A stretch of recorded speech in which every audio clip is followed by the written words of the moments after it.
welcome to Together San Diego. Thank you for joining us. I'm Paola Hernandez-Dayo from the San Diego Union-Tribune. Our guest today is Ethan Van Thillo, founder and executive director of the Media Arts Center San Diego and the San Diego Latino Film Festival. Ethan is going to talk to us about the Migrant Voices Film Challenge. He's going to make an invitation to filmmakers and journalists to participate in this international competition.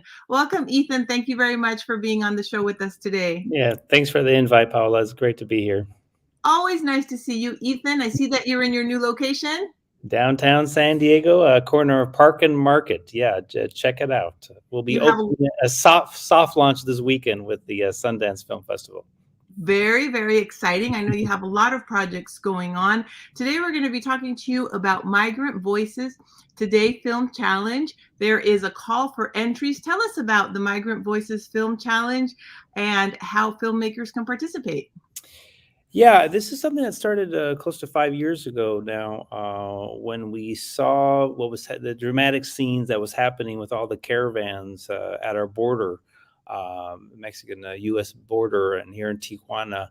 And you see all these images, coming up in the mainstream news, and we wanted to kind of get deeper, go deeper into the story and try to get some personal stories of those who are at the border and why they're coming to the border.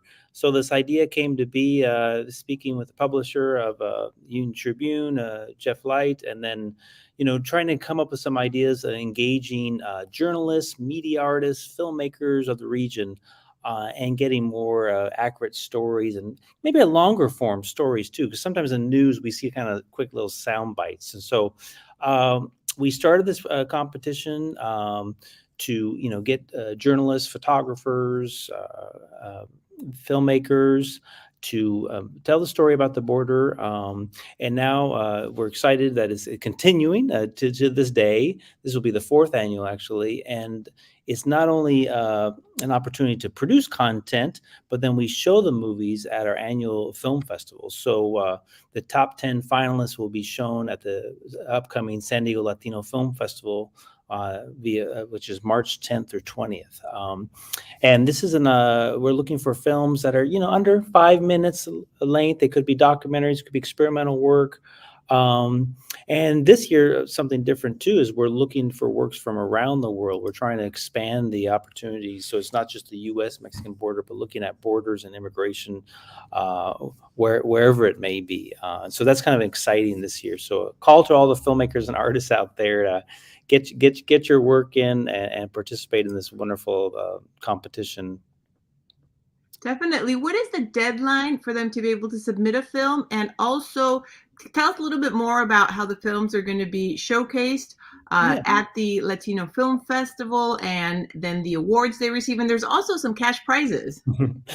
Indeed. Every year there's $6,000 thanks to the sponsorship of the San Diego Union-Tribune that goes back to the filmmakers. And that's another great thing about this project, is that there's actually cash going back to supporting the filmmakers. They're not only have an opportunity to showcase their work on the San Diego Union-Tribune website or the San Diego Latino Festival, but then also there's top 2 winners.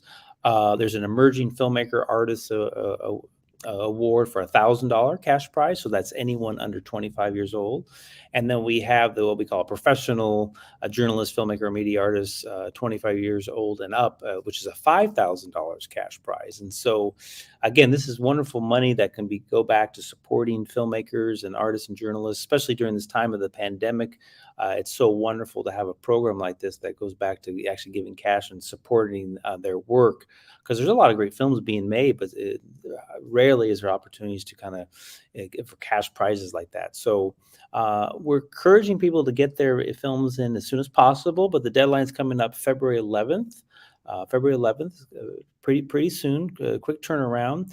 And then we have a selection committee, a selection committee of local professors, filmmakers, journalists, experts in film that will be reviewing all the entries. We receive over 100 entries every year for the competition, and they'll be reviewing all these entries. They look at quality of production, audio, video techniques, but then more importantly, they look at the story, like how impactful is that story? And is it a different type of story that we haven't maybe heard and how can we get that story out to be told? Because that's what, at the end of the day, that's what's important about these projects is we want to get these stories out into the world, and hopefully policymakers will see them, immigrant rights activists will see them, and hopefully people will kind of better understand and have a more connection to those who are making those, treacherous trips, to come here, and why are they coming here, or why they're coming to crossing other borders in Europe, for example. So yeah, deadline's February 11th. Get it in. Selection committee jury will review it, and then the big screening at the film festival is March 15th. It will be at the AMC Mission Valley Cinemas this year, March 15th, and we'll bring all the 10 finalists there. We'll have a Q&A. We'll discuss all the films, and then we announce the big award winners at that same screening. As you mentioned, Ethan, the San Diego Union-Tribune, along with the Media Arts Center San Diego, the San Diego Latino Film Festival, and our Spanish publication, San Diego Union-Tribune en Español, are all the presenters. We are the sponsor. We're very glad to be able to sponsor this presentation. More information can be found at SanDiegoUnionTribune.com/Migrant Voices. We have a link directly there. The film should be submitted on Film Freeway, but we do have the information. Then the official rules can be found on filmfreeway.com, where you have it listed. And also you can go to sdlatinofilm.com for more information. You can also view past films on our website, SanDiegoUnionTribune.com. You've been doing this for several years. This is not the first time that you have the Migrant Voices Film Challenge. This is actually the 4th annual Migrant Voices. It is important, as Ethan mentioned, to mention that it's an international contest that you have from entries all around the world that are able to participate as well. And then Ethan, I shared a little bit of the films, the information that you shared with us. Tell us also about the Latino Film Festival that you have coming up on March 10th through the 20th. Folks should start saving the date for that. Very exciting. Yeah, so the Migrant Voices Film Competition is just one showcase or one component of the larger film festival, which is celebrating 29 years. Incredible. The 29th San Diego Latino Festival will be March 10th through 20th at AMC Mission Valley Cinemas. It's a new location this year. We have a great partnership with Westfield Mission Valley Mall there. So in addition to being inside the movie theater, we'll have 3 to 4 auditoriums screening different films, all 11 days. We screen approximately 160 plus movies during the week. So it's incredible. Shorts, feature films from all over Latin America, Mexico, Spain, and the U.S. So the showcase, Migrant Voices Showcase, will take place that March 15th, but we encourage everyone to come out starting March 10th.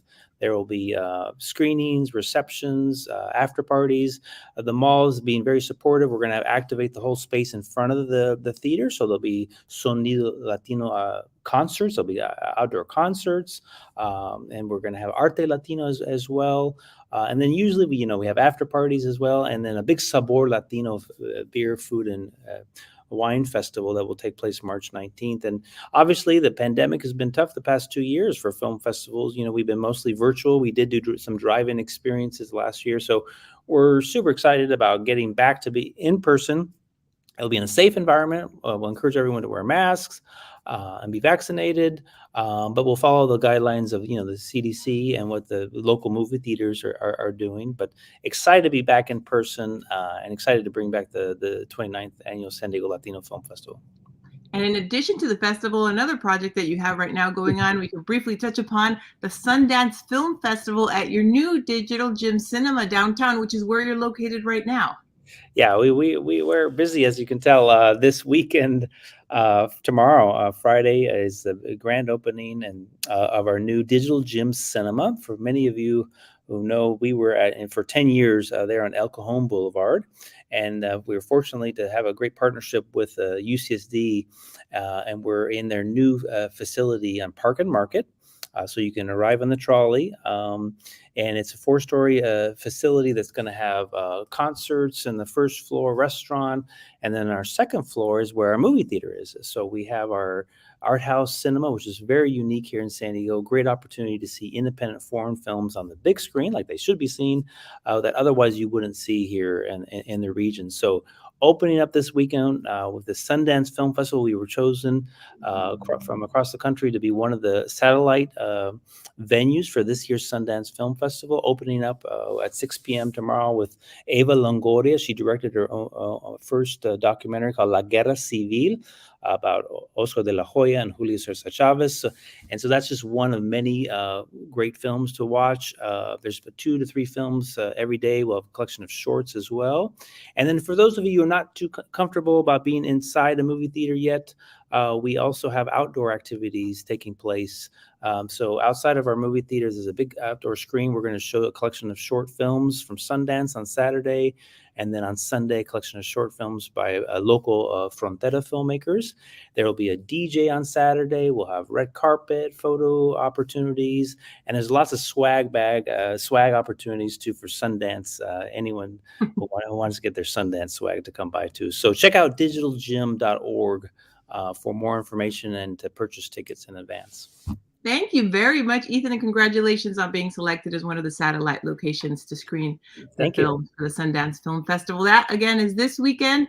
And again, we invite you to participate for all filmmakers and journalists interested in participating in the 4th annual Migrant Voices Today Film Challenge. You can find more information at san diego Union-Tribune.com/migrant voices. The deadline is coming up soon. February 11th is the deadline to submit your films, but you are encouraged to submit them sooner. There will be $6,000 in cash prizes to be awarded. Please visit, as I mentioned, san diego Union-Tribune.com/migrant voices so you can see the options for the categories and you submit your film in time. You can also find more information at sdlatinofilm.com. Ethan, always a pleasure to see you. Thank you very much for being with us. I know you're very busy getting together for Sundance Film Festival tomorrow. We want to thank all of you also for watching today. If you would like to watch more of these episodes of Together San Diego, you may visit san diego Union-Tribune.com/TogetherSDLive. If you would like to watch more of our live streams, you can visit san diego Union-Tribune.com/UT Today. Thank you, Ethan. Have a wonderful day. Thank you very much. Best of luck with the festival that you have coming up tomorrow, opening the Sundance Film Festival there at the Digital Gym Cinema. And thank you all for watching today. Have a wonderful day. Thank you, Ethan. Bye-bye. Thank you. News is more important today than ever before. I'm currently outside Otay Mesa Detention Center. I'm about to get a report at Sharp. Out at Sunset Cliffs. COVID testing site. We live for these times when we're able to bring the news into the homes of people who need it the most. I thank all of you for supporting our work. When you subscribe to the paper, you're telling us that you believe in what we do.